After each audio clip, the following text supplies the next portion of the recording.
Hari ini kita akan buat baja JMS lagi. Sebab musim PKP ni kita susah nak keluar cari biji benih. Jadi kita buat baja lagi, baja JMS. Baja JMS menggunakan kaedah jadam yang murah, free dan kaya dengan mineral. Okey, kalau dulu kita buat, kalau tengok video yang sebelum ni saya buat menggunakan nasi basi. Okey, original resepi menggunakan kentang. Tapi kaedah jadam ni kita menggunakan barang-barang yang ada di sekitar kita. So, selain daripada kentang, alternatif yang seterusnya adalah nasi basi. Saya dah buat, boleh tengok video dia sebelum ni. Kemudian, yang hari ni adalah menggunakan roti yang dah expired dekat rumah. Okay. So, bahan-bahan yang kita gunakan, roti yang dah expired. Kemudian, tanah hitam. Tanah hitam ni, kita ambil tanah hitam yang dekat rumah je. Ada yang tanya saya, boleh tak pakai tanah sawit? Saya tak galakkan menggunakan tanah sawit sebab tanah sawit ni dia tak banyak lagi mikrob. Tanah yang paling baik adalah tanah hitam dekat lantai hutan. Hutan yang tebal tu, hutan yang dah beribu-ribu tahun, pergi ambil tanah dekat situ kalau ada.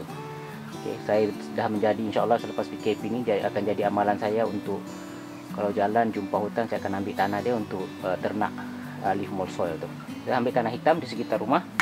Kemudian okey, sebelum tu kenapa kita menggunakan roti? Kerana roti, satu, dia adalah roti expired ni adalah satu barang yang percuma, yang sayang kalau kita buang. Yang kedua, dia adalah sumber karbohidrat. Sebab kalau original resepi menggunakan kentang yang juga sumber karbohidrat, kita juga boleh menggunakan nasi basi ataupun menggunakan ubi kayu. Okey, so hari ini kita akan buat menggunakan roti expired. Yang kedua, kenapa kita menggunakan leaf mold soil ni? Kerana leaf mold soil tu mengandungi banyak bakteria dan mikrob-mikrob yang baik.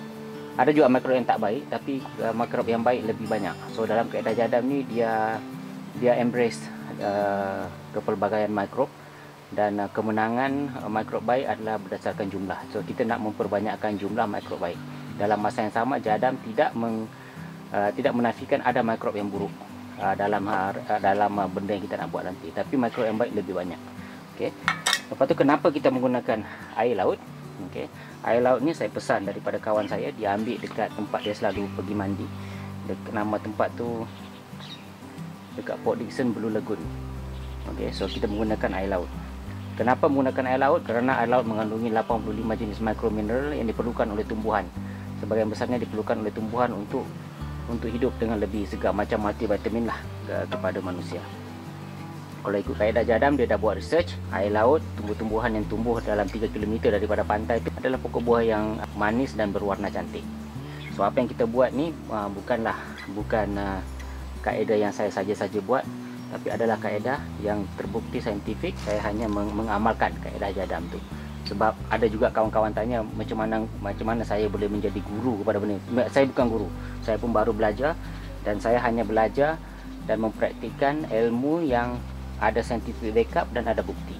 Okay, so saya mengamalkan, so kita sama-sama tengok progress dan proses dia itu macam mana. So cara membuat dia mudah saja. Untuk nisbah dia saya menggunakan 80 liter. Okey, dalam menggunakan 80 liter. So dalam 80 liter air, satu lagi bahan yang saya gunakan adalah air hujan. Kalau boleh menggunakan air hujan, tapi sekarang musim tak hujan. So saya menggunakan air laut, air pipe, dan air pipe ni semua air pipe ni saya dah simpan lebih daripada 24 jam. Okey. So kita akan pakai air pipe yang dah disimpan 24 jam dengan harapan klorin dia tu dah tak ada. Kenapa kita menggunakan air pipe yang dah disimpan lama? Sebab air klorin tu nanti akan membunuh mikrob. Jadi defeat the purpose. Sebab itu kita biarkan dia 24 jam dengan harapan klorin dia dah tak ada. So terbaik adalah air pipe ataupun air sungai. So macam mana nak buat? Mudah saja.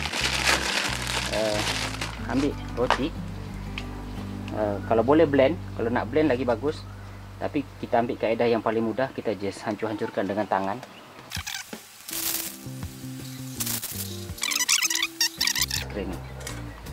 Kemudian kita masukkan leaf mold soil, tanah hitam, just tanah hitam. Okey. Kemudian air laut. Air laut untuk 80 liter, kita kena pakai 3.2 liter. Saya dah ukur ni. Dalam 3.2 liter. Okey. So 3.2 liter air laut. Okey, bagaimana kita nak tahu dia dah boleh pakai? Bila kita nak tahu bila dia dah boleh pakai, bila dah ada bubble nanti tumbuh. Dah boleh. Kita akan tahu bila nak pakai nanti bila dah ada bubble. Selalunya dalam masa 24 jam ataupun 2 hari lah.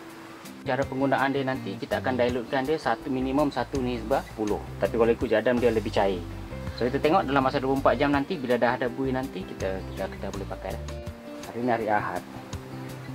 So sepatutnya dah sehari kalau berbuih, ya kita boleh pakai. Okey. Saya perasan kalau pakai roti ni dia cepat berbuih. Selalu kalau nasi dia sehari 2 jugalah. Ini sehari dah berbuih, dah ada bau tapai. So maksudnya dah boleh pakai. So kita akan dilutkan 1 nisbah 10. Seperti biasa, oleh kerana seperti biasa kalau tengok ni dah hitam mendung dekat atas tu.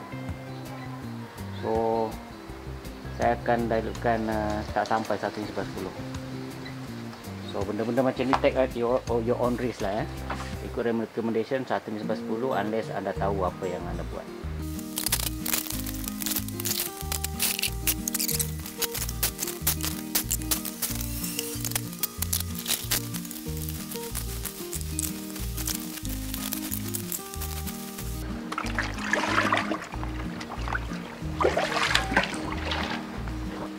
So itu saja, telah menjadi amalan saya siram. Saya akan buat JMS ni setiap minggu. Saya akan tunjukkan kaedah-kaedah lain selain daripada pakai nasi. Kita pakai roti, pakai kentang, ubi kayu. So far saya dah buat 2, nasi basi dengan roti expired.